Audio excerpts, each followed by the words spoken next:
Hello everybody, welcome back to January's card class. We are using the Trusty Tools stamps, dies and designer series paper in this month's class, and this is card number 2 that I have created mainly with the dies from the die bundle. And for this one I've tried to create a little bit of it looks like a shed wall. The tools are hanging on the shed wall and it can be a card for any sort of occasion. I've used the sentiment, "You're the most awesome." So you could switch that out for birthday and make it into a birthday card. You could switch it out for anything really. For this card, I've also used some of the silver foil paper that's in the annual catalogue. And I've paired it with crumb cake, pecan pie. And to get a lot of definition in that wall that's behind, I don't know if you can see it very clearly on here. You can see it this side more than anything. I've used my trusty blending brushes again, and I've done a little bit of scoring. So you will need for this video, for this card, a scoring tool and ruler, or you will need your trimmer with scoring tool or scoring blade attached. Okay, so as always, all the measurements you need are in the measurement guide. We're starting with a base cut from pecan pie. If you followed me for a little while, you will know that pecan pie is one of my favourite colours. I use it all the time. I'm always ordering packs of it, and it just makes me happy. For the background, although it doesn't look like a pecan pie, the layer that you're going to start with is pecan pie. I've then already gone ahead and cut for you in your die pack this little dotty rectangle. If you've got any stubborn bits, just pop them all out so you can clearly see all the dots. And you will have in your die pack is it a wrench? I'm terrible with tools. A hammerhead and that's a spanner. This is a wrench, isn't it? Anyway, you'll have a top of another tool. In your pack, you will also have some yellow handles as well. So you want to grab those as well. Now I'm going to stamp and cut mine as I go because that's how I made the card. So you don't need a piece of yellow, you need your tool handles. And then you will need a piece of white card for inside and a piece of white card for your sentiment. Now I've just cut this to the size of my sentiment. So depending on the sentiment that you use, depends on the size of the paper that you need. Okay. So I'm going to start with this background. As I mentioned in the blue card before this, you want to do your blending first because it will dry lighter, and you really want to make sure it's the colour that you want. But I've skipped ahead, so sorry about that. We want to do our scoring first. So I'm going to use my trimmer, and the measurements, I've popped them in the measurement guide, but basically we're going to score along this short line. So your lines go down. And on my first score line is going to be at 0.5 centimetre. Okay, so hold that in place and score. Our next score line is 2.5 centimetres. Our next score is 3.5 centimetres. And these measurements, although I'm giving them to you, it doesn't really matter what measurements you use because if you look closely, mine are all really different. There's no pattern to it. I've just scored some lines. Okay, so that's 5.5 centimetres is your next one. The next one is 7. And the last one is 9. So like you can see, there's no pattern to it other than the top one and the bottom one are 0.5 centimetre away from the edge. Pop my trimmer away, and you want to do that first because you want to make sure your ink gets into those score lines. Now we can get inky. So I'm using a pecan pie ink pad and a blending brush, and I'm going to just go around the edge of my card, kind of putting that in, and already you can see that adding detail to those score lines.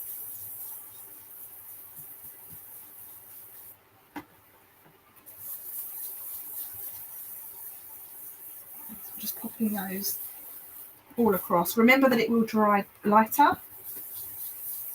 So if you think it looks dark now, just pop it to one side while you do the other bits for the card. And then that way, you know, when you pop it on your card, it's going to be as you want it to be. It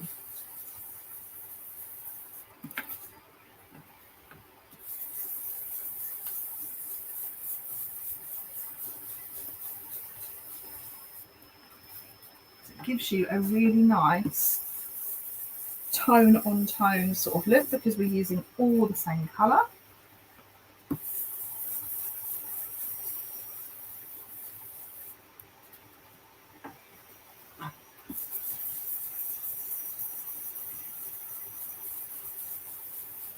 There we go. So that is the start of my shed wall.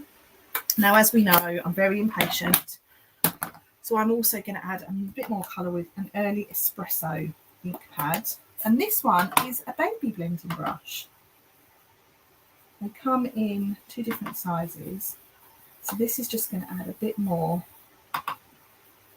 sort of depth to my colour. And I'm not going to put that along the top, I'm just going to put that along the sides.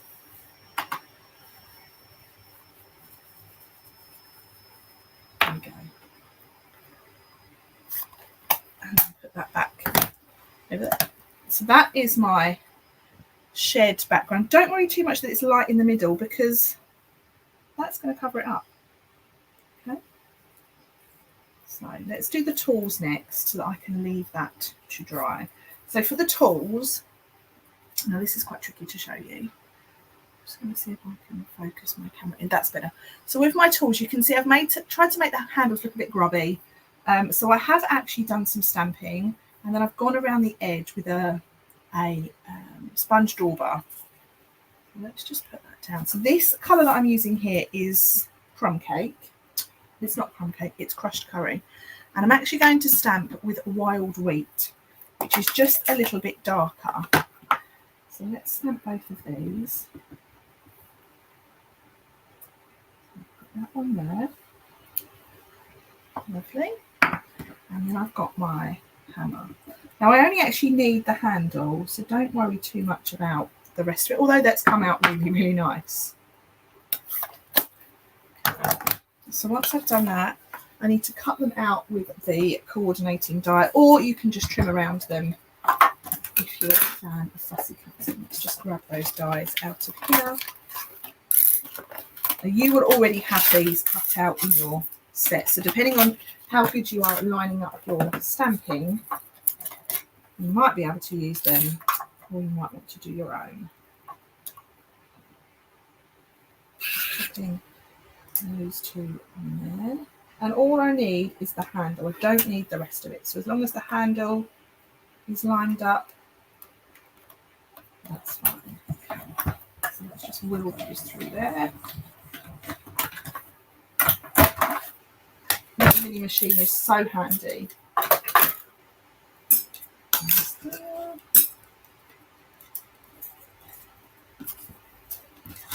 So there are my handles, my tools. They look fabulous. I want to just go around the edge now of those handles because I want to make them look a little bit grubby. Just with a dauber. So this is a sponge dauber and I'm still using wild wheat. I'm just going around the handles, not worrying too much about those silver bits.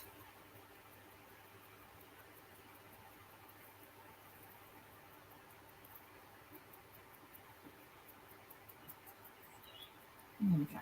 So that's all good. So now let's bring in the silver bits, and I'm going to, I don't want to stick that directly on top of there because you get a little, no matter how much you try and hide it, you can see the yellow line underneath, and I don't like that. So I'm going to take my snips and I'm going to snip probably about 1/2 centimetre above the handle line. And the same this side. Get rid of those bits. And then I'm going to stick the tops, the silver bits, on. Let's just bring in my paper again. So this is my wrench. Just stick that on like so. And this is my hammer. So just stick that one on there as well. Okay, pop those to one side. Now while I'm here, I'm going to stamp my sentiment. So my sentiment is "You're the most awesome," and that's being stamped with Early Espresso ink.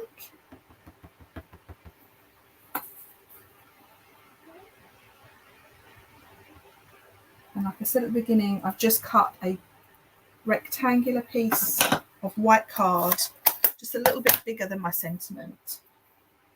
Okay, I now want a little fine line pen, which seems to have gone walkabout. I had it a minute ago. Put it in the wrong pot. So I'm just going to go around this.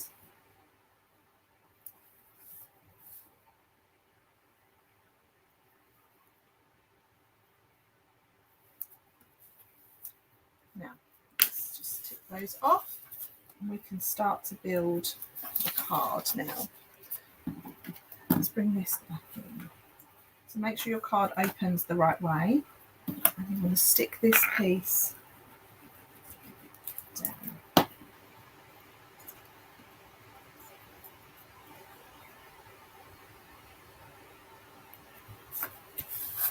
There we go. Now this piece here, I'm going to put on with some dimensionals, but it's quite tricky because you want to get your dimensionals in the areas where you can't really see them. Now I'm going to use black dimensionals. These are black mini dimensionals and they are a game changer when you're doing things like this, because you don't want to have some white popping through that you can see. So the black ones are just brilliant. So peel off those backs. And you want to have this raised because you want to have a little bit of depth between your shed wall and this. It just adds to the detail. So pop that on so that it's roughly in the centre. And what's great about this, you can use your score lines to line it up. So that's that, like so. Now, I'm going to, what do I have to my sentiment? There's my sentiment. I'm going to place my sentiment on, and I want to be clever about where I put my tools. So I'm going to use black dimensionals again.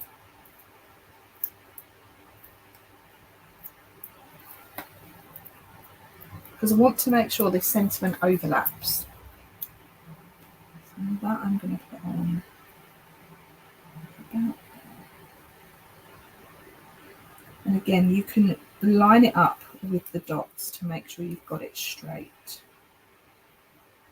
There we go. And then I've got my spanner.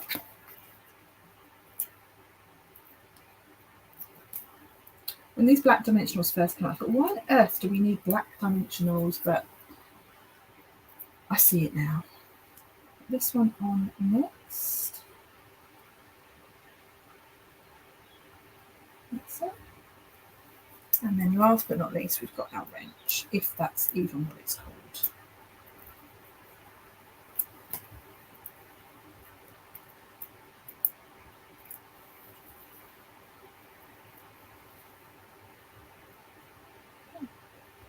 And that one's going to hang down a bit as well. So there we have our tools on. I can now put this bit on.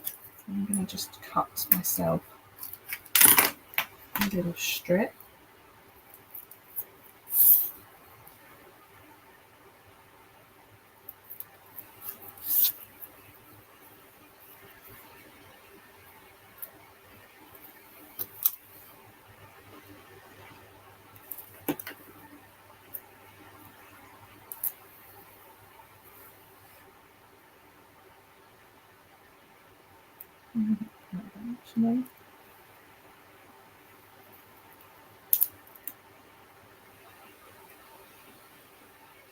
That's it. Perfect. So you're the most awesome. And then the last thing we've got to do for the front of this card is put on my little cork rounds, because my little cork rounds are going to be what's holding this to the wall. See, attention to detail is just what Stampin' Up does best. There we go. So that's the card front all done. All that's left for me to do is the centre of my card, which is a piece of white. Just going to doodle around the edge.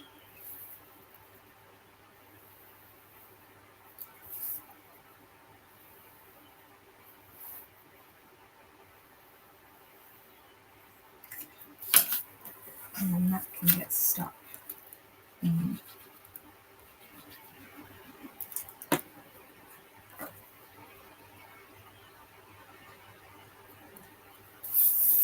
There we go. And that is card number 3, all finished. Do let me know what you think in the comments. I'm looking forward to seeing anyone who does anything differently with this card. It's always nice to see how people interpret it. And next up we have card number 3, and I would suggest you take a little bit of time between now and then to cut yourself some tools, because card number 3 looks like this. There's all the tools going on there. Now, I'll be honest with you, these are mostly tools, bits of tools. So where you've got your DSP and you've got things on the edge, don't think, well, they're wasteful. No, no, no. You're going to use all of these tools. So just get yourself at cutting. Okay. So that's it for video number 3. Do join me next for, that's it for video number 2, sorry. Do join me next for video number 3, and see you all later. Bye for now.